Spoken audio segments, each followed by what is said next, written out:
Look at today. White Brits are in a minority in our capital city. Our official state religion, Christianity, is in a minority for the first time in our country's history. Atheism is taking over. Mohammedanism is taking over. Let's have a look at a couple of examples of what we can see in our capital city in recent times. Here we have, this is a great example. Women walking down the streets of London, not in traditional Christian garb. This is not even in traditional Mohammedan garb, actually. This is in a modern revisionist Mohammedan garb that is making women subservient to men. It's not helpful. It's not liberal. I would say it's not acceptable. Let's have a look at what else we can see in our streets of London recently.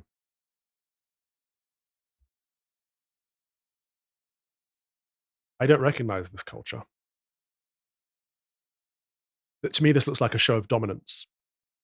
I would say this could be classed as harassment and intimidation, but the UK government doesn't think so. It's right outside the UK government. It's outside the Houses of Parliament. However, we'll hear later on in the show how Christians have been accused of being of harassment and intimidation just for silently praying in their heads. So answer me one question. How can a Christian in a Christian nation be accused of harassment and intimidation for following their faith silently in their own heads? Whereas on the other hand, an alien faith, a foreign faith, is allowed to dominate the very capital, the very heart of our capital, and that is not seen as a threat whatsoever. The double standards that we're seeing in our society is incredible. I put it to you that we are being conquered, and we do need to reconquer. We do need a crusade, and that crusade has to be rooted in truth and love. And we have to put the message of the Christian faith back into the public square in this country, where it has always been up until very recently. Because if Christianity is true, and I would say that it is, it must be protected. Not just in order to protect Christians, but to protect those of other faiths and none as well. Because as I alluded to, only in Christian nations can people of other faiths and none also be protected to worship as they see fit. So this Mohammedanism is becoming a cancer on the West, on Christendom. It's time to push back. It's time to have the conversation. It's time to not be afraid to be called an Islamophobe. I am not Islamophobic. I do not have an irrational fear of Islam. I have a very rational dislike of the Mohammedan faith. And I think we should be able to criticize any faith, any culture, any idea. People often criticize my ideas and my faith. So let's aim for equality in society, shall we? But for now, it's time to start the crusade.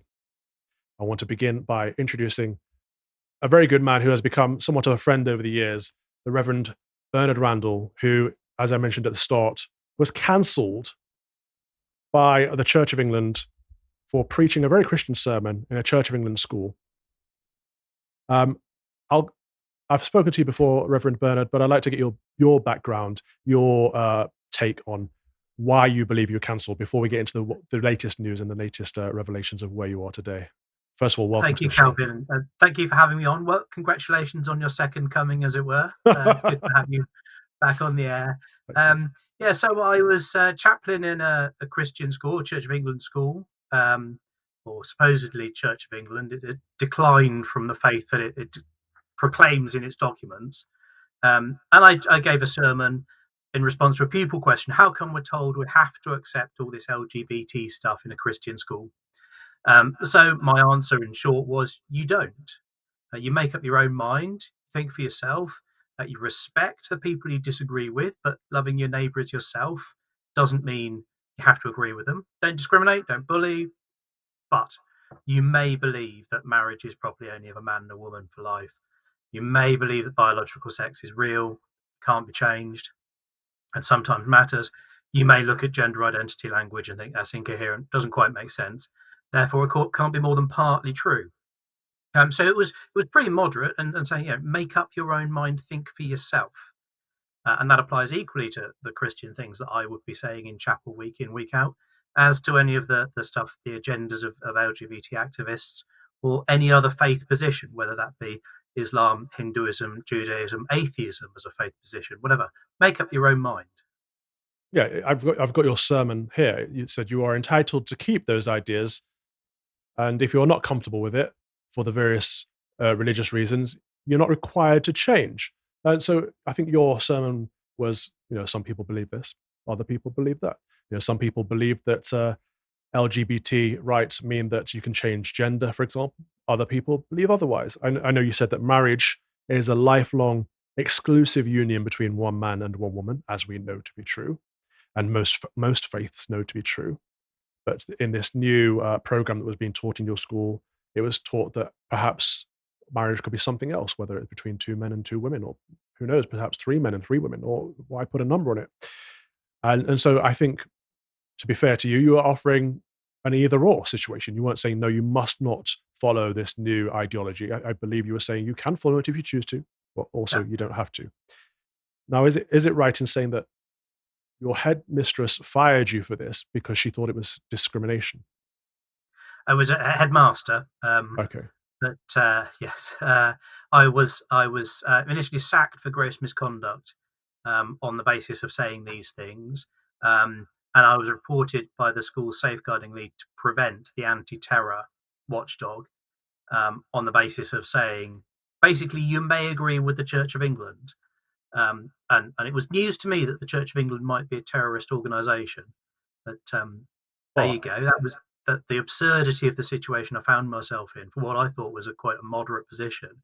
But I was guilty of blasphemy against the woke agenda that was being pushed into the school, which sadly is all too common, particularly in private schools, as this was, is because they're too worried about their alleged privilege and they want to do something to sort of turn the tables on that. So they tend to go a bit woke, which frankly I think is a huge mistake. But it's especially so in a Christian school, which should be adhering to truth, the freedom to make up your own mind, rather than pushing this agenda. well, it's difficult because they do have a new agenda. They do have a new religion. They don't seem to have any tolerance for the old religion. So you were referred to prevent the terrorist watchdog. You were referred to DBS, I believe, the body that checks for safeguarding for people that work with young Disclosure and children. barring service, yes. You were That came a bit later, but yeah, they referred me to them, and also to the local authority designated officer for safeguarding, and they've for the teacher regulation agency. and they've all Um, cleared you. All of those and agencies have they've cleared all you. cleared me, absolutely, yes. So the suggestion that I should be barred from teaching, barred from working from children, those were dismissed, because actually, ultimately, is that the DBS didn't find any evidence that I'd harmed anyone or would be a risk of harming anyone. Not surprising, because moderate sermons are not harmful. Freedom of speech is a really good thing for people. But yeah, so they were cleared me. The Diocese of Derby hasn't yet got around to clearing me. They are still clinging to the idea that I might be a safeguarding risk, um, which is a bit concerning that the Church of England, or people within the Church of England, they don't speak for the whole organisation. People within the Church of England think that teaching the Church's own teaching might somehow be harmful to people. I find absurd. If the Church is guided by the Holy Spirit, as I believe it is, and the Holy Spirit is God and the Holy Spirit is good, then what the Holy Spirit teaches must be good. It cannot be harmful. I mean, it's that is blasphemy against the Holy Spirit to say the Church's own teaching is harmful. So it's alarming that people in the Church think that way. It's quite funny on some level because you said earlier, in your sermon, you were saying you can agree with the Church of England, but it seems the Church of England doesn't even agree with the Church of England. You've been cleared of safeguarding concerns by the local authority, by DBS, by Prevent. However, the Church of England still sees you as a safeguarding concern for preaching on Christian teaching. I'm actually baffled by how this is even a thing. So some of the things that you were speaking out against in your sermon were the ideas that the program that your school was teaching talked of smashing heteronormativity. So this That's this right. Well, is I didn't specifically mention that in the sermon because I thought that would be too difficult a concept for teenagers to get their heads around necessarily. But when the organisation Educate and Celebrate, which is now closed down as a charity because of the scandals it was well, some good involved in, as far news. as we can see, certainly closed down. They were teaching the staff how to do these things, and part of the training involved them chanting "Smash heteronormativity," i.e., destroy the idea that the heterosexual family is the basis of our society, the sort of foundation from which we can build a free and prosperous society. So they So want to smash that. That's the sort of queer theory, the cultural Marxism, whatever description you give to it, that's the hatred almost for the traditional family. They want to take children away from family life and teach them in school a different way of being, which fits with their, I would say, Marxist agenda.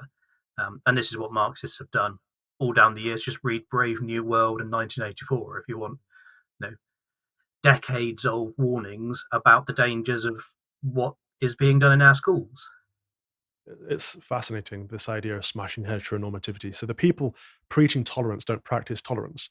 Smashing heteronormativity is no longer about introducing alternative lifestyles, alternative ideas. It's about replacing the normative. It's about saying not only can you be in a homosexual relationship, but that's preferred to a heterosexual relationship. Not only can there be same-sex marriage, but that's preferred to a heterosexual marriage. How is this not crazy? I mean, we can't survive as a species if this is the case. If we truly smash heteronormativity, we need a Yes, form well, of heteronormativity. I think it's not necessarily preferring homosexual marriage, but saying there should be no pair bonding of any kind, and it's a sort of free love, I no see. commitments to anybody at all. Just do as you please with whomever you please, whenever you please, with no sense of a morality holding you back, and no sense of actually there are consequences. If you look at the way that broken families impact on children, that children of divorced families, whatever love they are given by the parents who are looking after them, nevertheless, they suffer serious consequences. On average, their chances of ending up failing in education, not getting as good a career, struggling with drug or alcohol addiction, ending up in prison, those things all go massively higher where there isn't a stable family background. And marriage is a thing which gives a stable family background. So if you're anti marriage, you end up being anti children, which is a horrible, horrible thing. But that's the unthought through consequence of the smash heteronormativity. And that's why I wanted to push back against it.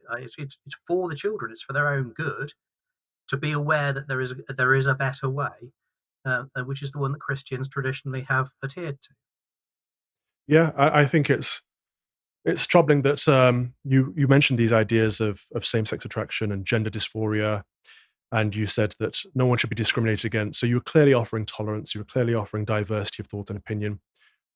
If you were to deliver this sermon again, would you do it any differently? I'm sure there are phrases that I would put differently. But, the little details. Any time you deliver a sermon, you would never deliver exactly the same thing twice. Um, some of the things I would say more strongly. Some of the things I might sort of modify and be slightly less strong on. But fundamentally, the message I would want to get across, absolutely, I would say the same thing again. 95% of it, I would say exactly the same again, because I believe it's true. I believe that respecting people with indifference is the right way to go. I believe that people should have the right to hear and accept the Christian message if they want to do so, just as they have a right to reject it if that's what's right for them. But these are important topics in society, and if we can't debate them, then society really suffers for that. Free speech means we debate all topics; nothing is off the table. And education in a school ought to be allowing children to think for themselves, make up their own minds, debate, work it out, given as much information as possible, not narrowed down to some very small field of understanding, which leans very heavily in one particular direction. Yeah, and you mentioned that people jumping on this bandwagon are accidentally anti-family because it's not well thought through. I think perhaps a lot of people are that way, but I think the people behind this agenda have thought it through, and I think it is inherently anti-family from the beginning. I think that's what Marxism is, which is why it's so dangerous because it is destroying our way of life. We know that if a family breaks down before a child reaches 18, that child is twice as likely to end up on the streets, twice as likely to end up in substance abuse, and twice as likely to end up in prison. And we know these facts. We have the data. We know that our birth rate has dropped from 2.4 to 1.4 children. We're no longer having children. We're no longer starting families. Families are breaking down. Divorce rates are high. Marriage rates are low. Abortion rates are high. Marxism is winning. So the question, to give some hope to this conversation, how do we turn this around? Well, we keep speaking the truth, and we keep banging on this subject if we need to, because it's important, because actually those are vitally important things for society at large, for the welfare of children growing into adulthood. So we keep talking about it. I have been supported through all my travails by Christian Concern, which is a group which campaigns and takes legal actions to try to keep the idea of marriage and family and having children, amongst various other sort of Christian important areas, keep that in the mainstream, keep talking about it.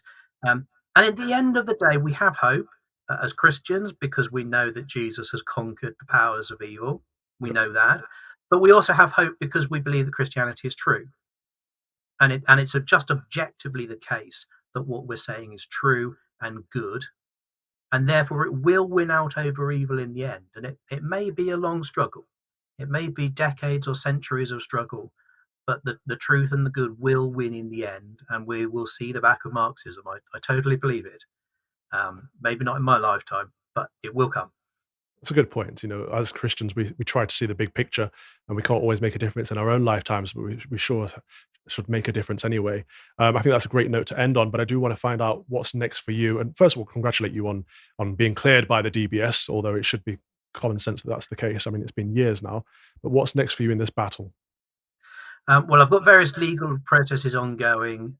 We took the school to court for their discrimination. We lost initially. We've got the appeal in.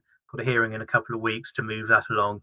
Hopefully, that will be heard later this year, beginning of next year, and we'll win that and set an important precedent. And I've also got legal goings on involving the diocese and the Church of England to try and put that wrong right. And I'm optimistic about that. I've got various processes, and it looks as if my name will be cleared, as it should be, because obviously I've done nothing wrong. But yeah, watch this space for more news, hopefully, but not before too long. Thank you. And where can people follow you? Well, I stay off the social media because I don't want to be mobbed by Wise. the trans rights activists and such like. So I'm not there to follow. Um, but But if people want to follow the news, they can follow christianconcern.com, right?